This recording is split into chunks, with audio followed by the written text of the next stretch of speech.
ಕಾಂಗ್ರೆಸ್ಗೆ 20+ ವಿಶ್ವಾಸ ಗ್ಯಾರಂಟಿ. ಕಮಲದಳಕ್ಕೆ ಇಷ್ಟು ಕಡಿಮೆ ಸೀಟ. ಮೋದಿ ಅಲೆ ಮತ್ತೆ ಫ್ಲಾಪ್ ಆಯ್ತಾ?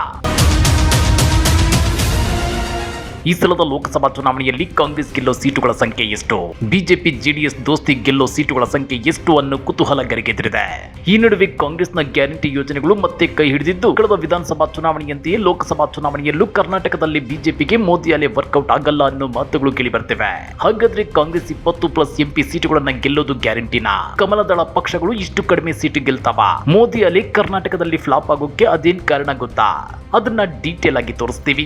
ಆದ್ರೆ ಅದಕ್ಕಿಂತ ಮೊದಲು ನಮ್ಮ ಚಾನಲ್ ಅನ್ನು ಸಬ್ಸ್ಕ್ರೈಬ್ ಮಾಡ್ಕೊಳ್ಳಿ. ಹಾಗೇನೇ ಪಕ್ಕದಲ್ಲಿರೋ ಬೆಲ್ ಬಟನ್ ಅನ್ನು ಪ್ರೆಸ್ ಮಾಡಿ.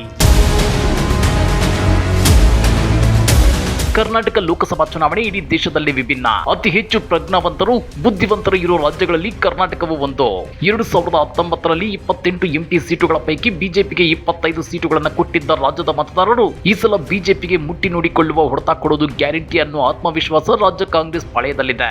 ಯಾಕಂದ್ರೆ ಪ್ರಧಾನಿ ಮೋದಿ ಮತ್ತು ಕೇಂದ್ರ ಬಿಜೆಪಿ ಕಳೆದ 5 ವರ್ಷಗಳಲ್ಲಿ ಕರ್ನಾಟಕವನ್ನ ಮಲತಾಯಿ ಧೋರಣೆಯಿಂದ ನೋಡಿದೆ. ನೆರೆ ಬರ ಪರಿಹಾರ ಬಿಡುಗಡೆಯಲ್ಲಿ ತಾರತಮ್ಯವೆಸಗಿದೆ, ಜಿಎಸ್ಟಿ ಪಾಲಲ್ಲಿ ತಾರತಮ್ಯವೆಸಗಿದೆ.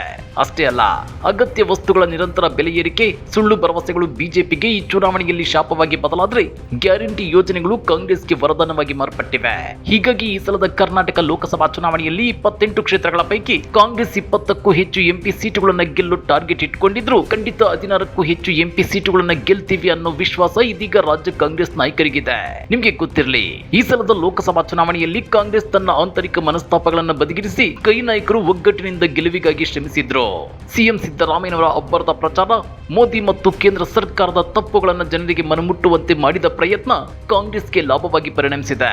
ಅದೇ ರೀತಿ ಡಿಸಿಎಂ ಡಿಕೆ ಶಿವಕುಮಾರ್ ಅವರ ಆಪರೇಷನ್ ಹಸ್ತ, ಬೂತ್ ಮಟ್ಟದಲ್ಲಿ ಕಾಂಗ್ರೆಸ್ ಪಕ್ಷ ಸಂಘಟನೆ ಕೂಡ ಈ ಸಲದ ಲೋಕಸಭಾ ಚುನಾವಣೆಯಲ್ಲಿ ಕಾಂಗ್ರೆಸ್ ಹೆಚ್ಚು ಎಂಪಿ ಸೀಟುಗಳನ್ನು ಗೆಲ್ಲುವಲ್ಲಿ ಅನುಕೂಲ ಮಾಡಿಕೊಡುತ್ತೆ ಅನ್ನೋ ಮಾತುಗಳು ಕೇಳಿಬರ್ತಿವೆ. ಕಾಂಗ್ರೆಸ್ನ ಕೆಲ ನಾಯಕರೇ ಹೇಳೋ ಪ್ರಕಾರ ಈ ಸಲ ಕರ್ನಾಟಕದಲ್ಲಿ 28 ಲೋಕಸಭಾ ಕ್ಷೇತ್ರಗಳ ಪೈಕಿ ಕಾಂಗ್ರೆಸ್ ಪಕ್ಷ 16ಕ್ಕೂ ಹೆಚ್ಚು ಎಂಪಿ ಸೀಟುಗಳನ್ನು ಗೆಲ್ಲೋದ್ರಲ್ಲಿ ಅನುಮಾನವೇ ಇಲ್ಲ. ಆದ್ರೆ ಇನ್ನುಳಿದ 4 ಕ್ಷೇತ್ರಗಳಲ್ಲಿ ಜಿದ್ದಾಜಿದ್ದಿ ಏರ್ಪಡಲಿದೆ. ಅದೇ ರೀತಿ 2 ಕ್ಷೇತ್ರಗಳಲ್ಲಿ 50-50 ಚಾನ್ಸಸ್ ಇದೆಯಂತೆ. ಇನ್ನ ಕರ್ನಾಟಕದಲ್ಲಿ ಮೋದಿಯಲ್ಲಿ ಕುಗ್ಗಿ ಹೋಗಿದ್ದು, ಬಿಜೆಪಿ ಕರ್ನಾಟಕದಲ್ಲಿ ಸಿಂಗಲ್ ಡಿಜಿಟ್ ಕೂಡ ದಾಟಲ್ಲ ಅನ್ನೋ ಮಾತುಗಳಿವೆ. ಆದ್ರೆ ಬಿಜೆಪಿ ನಾಯಕರ ಲೆಕ್ಕಾಚಾರದ ಪ್ರಕಾರ 10ರಿಂದ 12 ಸೀಟು ಗೆಲ್ಲಬಹುದು ಅನ್ನೋ ಲೆಕ್ಕಾಚಾರ ನಡೀತಾ ಇದೆ. ಇನ್ನ 3 ಕ್ಷೇತ್ರಗಳಲ್ಲಿ ಸ್ಪರ್ಧಿಸಿದ್ದ ಜೆಡಿಎಸ್ 1 ಸೀಟು ಗೆದ್ರೆ ಅದೇ ದೊಡ್ಡದು ಅನ್ನೋ ಮಾತುಗಳಿವೆ. ಮತ್ತೆ ಕೆಲವರು ಈ ಸಲ ಜೆಡಿಎಸ್ 0 ಸುತ್ತುತ್ತೆ ಅಂತಿದ್ದಾರೆ. ಆದ್ರೆ ಜೆಡಿಎಸ್ ನಾಯಕರು ಮಾತ್ರ ಮಂಡ್ಯ ಮತ್ತು ಹಾಸನ 2 ಕ್ಷೇತ್ರಗಳನ್ನ ಗೆದ್ದೇ ಗೆಲ್ತೀವಿ ಅನ್ನೋ ಆತ್ಮವಿಶ್ವಾಸದಲ್ಲಿದ್ದಾರೆ. ಆದ್ರೆ ಹಲವು ವರ್ಷಗಳಿಂದ ಜೆಡಿಎಸ್ ಭದ್ರಕೋಟೆ ಎನಿಸಿರುವ ಹಾಸನ ಲೋಕಸಭಾ ಕ್ಷೇತ್ರ ಈ ಬಾರಿ ಬಿಜೆಪಿಯ ಸಂಪೂರ್ಣ ಬೆಂಬಲವಿಲ್ಲದೆ ಕೈತಪ್ಪುವ ಸಾಧ್ಯತೆ ಇದೆ ಅನ್ನೋ ಮಾತುಗಳು ಜೆಡಿಎಸ್ ನಾಯಕರಲ್ಲೇ ಹರಿದಾಡ್ತಿವೆ. ಹಾಗಾದ್ರೆ ನಿಮ್ಮ ಪ್ರಕಾರ ಈ ಸಲ ಕರ್ನಾಟಕದಲ್ಲಿ ಕಾಂಗ್ರೆಸ್, ಬಿಜೆಪಿ ಮತ್ತು ಜೆಡಿಎಸ್ ಪಕ್ಷಗಳು ಎಷ್ಟೆಷ್ಟು ಎಂಪಿ ಸೀಟುಗಳನ್ನ ಗೆಲ್ಲಬಹುದು? ಕಮೆಂಟ್ ಮಾಡಿ, ವಿಡಿಯೋ ಲೈಕ್ ಮಾಡಿ, ಶೇರ್ ಮಾಡಿ. ಇಂಥ ಮತ್ತಷ್ಟು ರೋಚಕ ರಾಜಕೀಯ ಸುದ್ದಿಗಳನ್ನ ಮಿಸ್ ಮಾಡ್ತಾ ನೋಡಬೇಕು ಅಂದ್ರೆ ನಮ್ಮ ಯೂಟ್ಯೂಬ್ ಚಾನಲ್ ಅನ್ನ ಸಬ್ಸ್ಕ್ರೈಬ್ ಮಾಡ್ಕೊಳ್ಳಿ.